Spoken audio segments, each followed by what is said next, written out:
Hello friends, welcome to our YouTube channel success mantra Hindi. और आप देख रहे हैं इंग्लिश स्पीकिंग कोर्स का ये लेसन नंबर 50, जिसमें आज हम बात करेंगे 3 important use of there, is, are और वॉज वर्ड के साथ में देयर का यूज़। तो आइए स्टार्ट करते हैं इसको।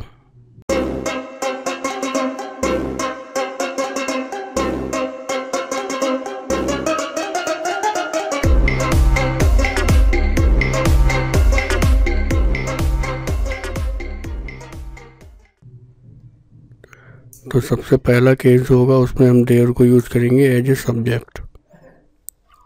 तो कैसे हम देयर को एज ए सब्जेक्ट यूज़ करते हैं किसी भी टेंस में, तो आइए हम सेंटेंस के थ्रू, एग्जांपल के थ्रू समझते हैं। जैसे यह एक लड़का, तो यहाँ पे एक लड़का है, तो यहाँ पे एक लड़का है तो ए बॉय, तो कैसे होगा देयर इज़ ए बॉय।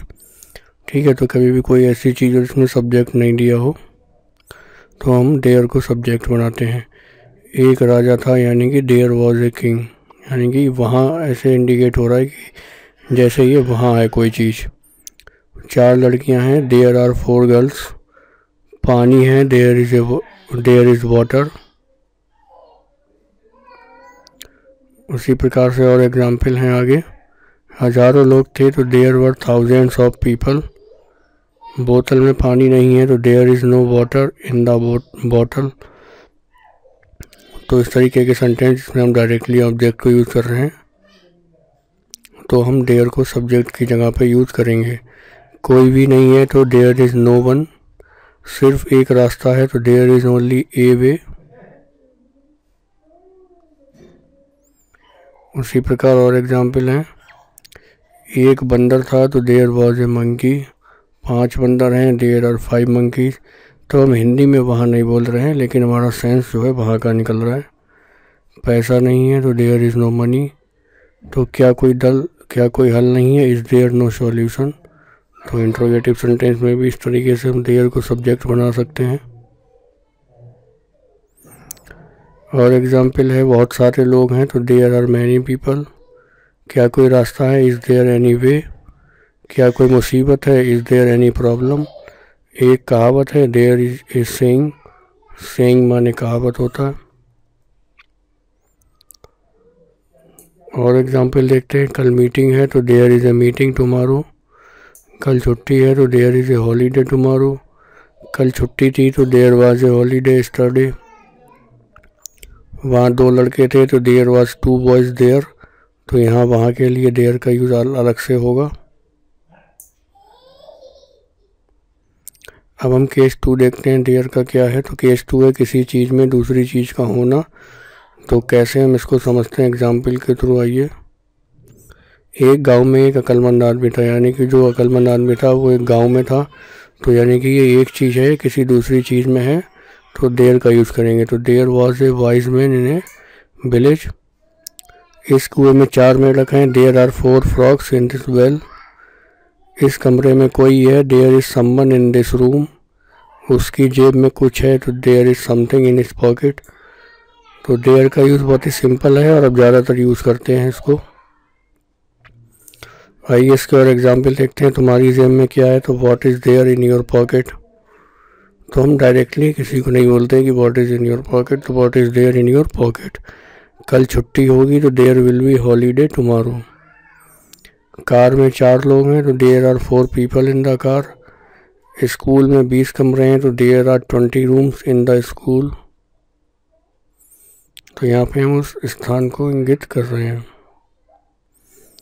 और एग्जाम्पल है, मेरी क्लास में 50 विद्यार्थी हैं तो there are 50 students in my class. नदी में पानी नहीं था तो there was no water in the river. हमारे गांव में एक मंदिर है तो there is a temple in our village. Hall में जगह नहीं है तो there is no room in the hall. जगह नहीं है यानी कि कमरा नहीं है। और एग्जाम्पल है, तुम्हारे मुंह में क्या है, तो what is there inside your mouth, यानी कि अंदर की बात हो रही है। चिंता करने की ज़रूरत नहीं है तो there is no need to worry. Worry माने चिंता करना। तुम्हारे परिवार में कितने सदस्य हैं, तो how many members are there in your family. अब हम बात करेंगे देयर का केस 3 की। तो इसमें है फॉर स्टोरीज। जब भी कोई कहानी की शुरुआत होती है तो हम ज़्यादातर देयर से ही करते हैं, तो स्टोरी में देयर सबसे ज़्यादा यूज़ होगा और आपने देखा भी होगा, पढ़ा भी होगा। तो देखिए कैसे समझते हैं एग्जाम्पल के थ्रू। एक गांव में एक संत रहता था। There lived a saint in a village.